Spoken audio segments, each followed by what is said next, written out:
एक छोटे से गांव में मोहन नाम का एक गरीब किसान रहता था। उसके पास न बड़ा घर था न ज्यादा जमीन।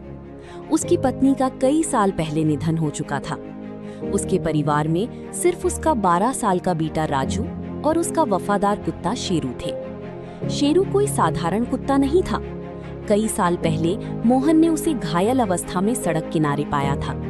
उसने उसका इलाज किया और अपने घर ले आया। उसी दिन से शेरू ने मोहन को अपना परिवार मान लिया। मोहन चाहे खेत में काम करे, जंगल से लकड़ियां लाए या बाजार जाए, शेरू हर जगह उसके साथ रहता। गांव वाले कहते थे, अगर वफादारी देखनी हो तो शेरू से सीखो। एक साल गांव में भयंकर सूखा पड़ गया। फसल पूरी तरह बर्बाद हो गई। मोहन पर साहूकार का कर्ज चढ़ गया। साहूकार ने धमकी दी, अगर 1 महीने में पैसे नहीं दिए तो तुम्हारा घर और खेत मेरी हो जाएंगे। मोहन बहुत दुखी हो गया, लेकिन उसने उम्मीद नहीं छोड़ी। अगली सुबह वो जंगल में लकड़ियां काटने गया। शेरू भी उसके साथ था। अचानक शेरू एक पुराने बरगद के पेड़ के पास जाकर जोर जोर से भौंकने लगा। फिर वो जमीन को अपने पंजों से खोदने लगा। मोहन ने पहले ध्यान नहीं दिया, लेकिन शेरू बार बार उसी जगह लौट आता। आखिरकार मोहन ने फावड़ा उठाया और मिट्टी खोदनी शुरू की। कुछ देर बाद फावड़ा किसी लोहे की चीज से टकराया। मोहन ने मिट्टी हटाई तो एक पुराना लोहे का संदूक दिखाई दिया। कांपते हाथों से उसने उसे खोला। अंदर सोने के सिक्के, चांदी के गहने और कीमती रत्न भरे हुए थे। मोहन की आंखों से खुशी के आंसू निकल पड़े।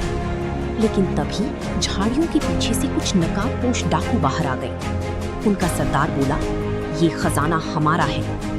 डाकुओं ने मोहन को घेर लिया। उसी समय शेरू बिजली की तरह डाकुओं पर टूट पड़ा। उसने एक डाकू का हाथ पकड़ लिया, दूसरे पर जोर से हमला किया। इस बीच मोहन ने मौका देखकर एक लकड़ी उठाई और अपना बचाव किया। डाकू डरकर जंगल की ओर भाग गए। मोहन समझ गया कि अगर शेरू उसके साथ ना होता तो वो कभी इस खजाने को नहीं बचा पाता। मोहन खजाना लेकर गांव पहुंचा। उसने सबसे पहले सरकार को इसकी जानकारी दी। जांच के बाद पता चला कि ये कई 100 साल पुराना लावारिस खजाना था। कानूनी प्रक्रिया पूरी होने के बाद उसका एक बड़ा हिस्सा मोहन को इनाम के रूप में मिला। मोहन ने सबसे पहले साहूकार का पूरा कर्ज चुकाया। फिर उसने नया घर बनाया, खेत खरीदे और आधुनिक खेती शुरू की। धीरे धीरे उसकी मेहनत और समझदारी से खेती खूब सफल हुई। कुछ ही वर्षों में वो गांव का सबसे सम्मानित और समृद्ध किसान बन गया। लेकिन अमीर बनने के बाद भी मोहन नहीं बदला। उसने गांव में एक स्कूल बनवाया, एक छोटा अस्पताल खुलवाया, गरीब बच्चों की पढ़ाई का खर्च उठाया और कई बेरोजगार लोगों को काम दिया। शेरू अब पूरे गांव का हीरो बन चुका था। बच्चे उसके साथ खेलते और बुजुर्ग उसे प्यार से खाना खिलाते।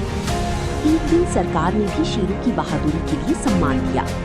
मोहन मंच पर खड़ा होकर बोला, आज जो कुछ भी मेरे पास है वो मेरी मेहनत के साथ साथ मेरे सबसे सच्ची दोस्त शेरू की वफादारी की वजह से है।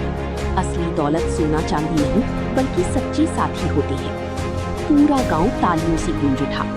शेरू ने अपनी पूंछ हिलाई और मोहन के पैरों के पास बैठ गया। उसकी आंखों में वही अपनापन था जो पहले दिन था जब मोहन उसे अपने घर लाया था। उस दिन के बाद गांव में जब भी वफादारी की बात होती, लोग कहते, अगर दोस्ती और वफादारी का नाम लेना हो तो शेरू का नाम सबसे पहले लिया जाएगा।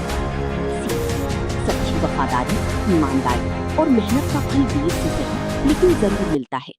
असली खजाना धन नहीं बल्कि सच्ची रिश्ते और नेक दिल होता है।